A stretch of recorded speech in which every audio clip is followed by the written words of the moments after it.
Five Nights at Freddy's 3. The haunting legacy, the burnt remains.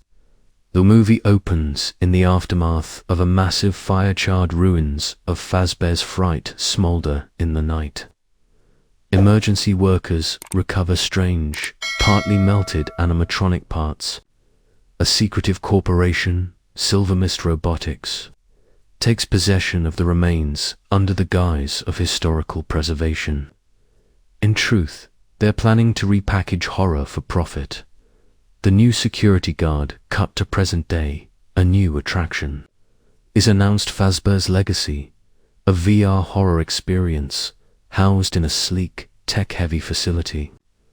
Kyle Rivers, a calm but emotionally haunted man in his 20s, is hired as the night shift technician. On his first day, he's told it's all automated. Just sit, monitor cameras, and make sure the systems don't fry, they say. Kyle shrugs.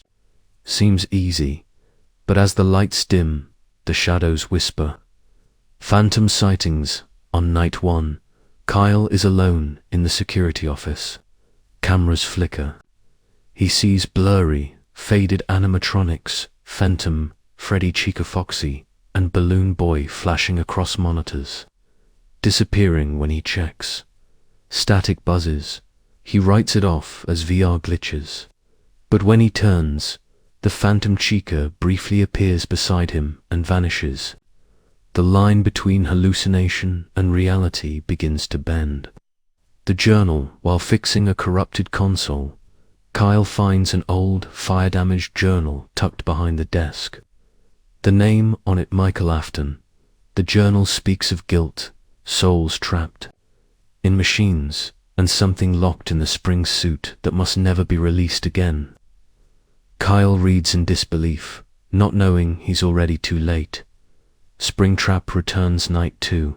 The vents creak. A foul odor fills the room. Suddenly, scorched and seething with malicious intent, appears on the corner of the monitor. He doesn't move like the others. He stalks the corridors with purpose. Unlike the phantoms, Springtrap is real, flesh and metal fused, and he's awake. Audio lures and vent traps, desperate to stay alive. Kyle discovers the audio lure system. He plays sound cues in specific rooms to draw Springtrap away. But the animatronic is learning. It begins anticipating Kyle's tricks, occasionally faking movement to outsmart him. The game of cat and mouse escalates. SilverMist's hidden agenda hacks into the building's restricted database. Hidden folders titled Project Rebirth reveal that SilverMist Robotics is trying to digitally revive William Afton, using fragments of his soul stored in corrupted code. They believe horror can be monetized, but they've invited evil into the digital realm. Vanessa's message, surprise. The monitors flash and a pre-recorded warning appears. It's Vanessa, the former night guard from the Pizzaplex. Don't trust the systems. Afton's consciousness isn't gone. He's in the servers. The file corrupts before she can finish. Kyle realizes he isn't the first person to face this. Night of the Phantom's Night 3. The VR illusions manifest physically. Phantom animatronics now enter the real world. Door, so it seems. Phantom Freddy stomps the hallway. Balloon Boy grins from the ceiling, whispering Kyle's name. He narrowly survives, using emergency flares. Each hour becomes a psychological war zone. Afton awakens on night 4. Kyle puts on the VR headset to test the system, but the moment he logs in, he's pulled into a twisted digital void. Afton's mindscape. There, he meets Glitchtrap, a digital manifestation of William Afton's soul. You brought me back, it says, with a crooked smile. Kyle is nearly possessed before he rips the headset off. Escape protocol frightened, and now a believer. Kyle searches Michael Afton's journal for a way out.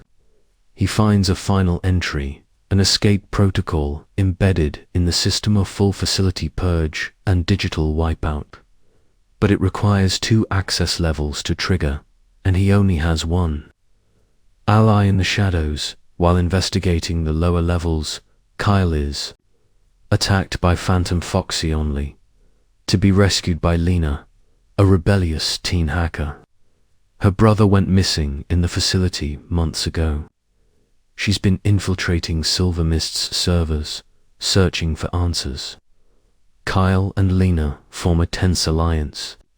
Into the back rooms, to descend into the forbidden maintenance corridors, past animatronic storage units and decommissioned suits. They discover rooms where souls of children are preserved in data files.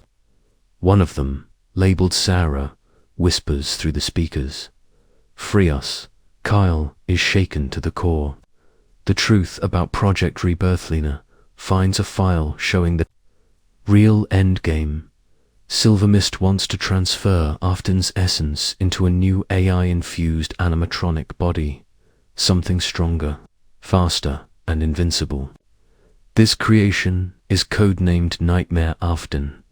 Its shell is complete. Its mind is forming. The possession begins. Nightmare Afton activates. The lights across the facility flicker. Doors slam. Nightmare Afton is massive, biomechanical, with flickering red eyes and a voice that shifts between digital and demonic. "I am the future," he declares. Kyle and Lena are now being hunted. A child's voice as Kyle is nearly killed. A soft girl's voice whispers through his walkie-talkie. Sarah, one of the first victims. He can be stopped. Use the locket. Lena has it, her brother's old Fazbear locket, glowing faintly. It's a soul anchor, and it may be their only weapon. Sacrifice of the forgotten. Lena is caught and injured by Nightmare Afton. With time running out, Kyle decides to stay behind to finish the escape protocol. Lena must survive and carry the story forward. He hands her the locket and tells her to save the kids. She escapes reluctantly. The core meltdown. Kyle fights his way through collapsing corridors and faces off with Springtrap one final time. Using the locket, he distracts Afton long enough to activate the core meltdown. Nightmare Afton and all the animatronics scream as the system crashes and flames consume the facility. Legacy erased in a slow-motion sequence. The building collapses. A soft white light fills the screen as the spirits of the children ascend. Kyle's body is never found. Lena watches from a distance, tears in her eyes, holding the locket as proof that they are finally free. Epilogue, the tape that survived months later. An intern cleaning SilverMist's ruins discovers an old audio cassette buried in the rubble. He plays it, static. Then a low, garbled voice, "I always come back." The screen cuts to black,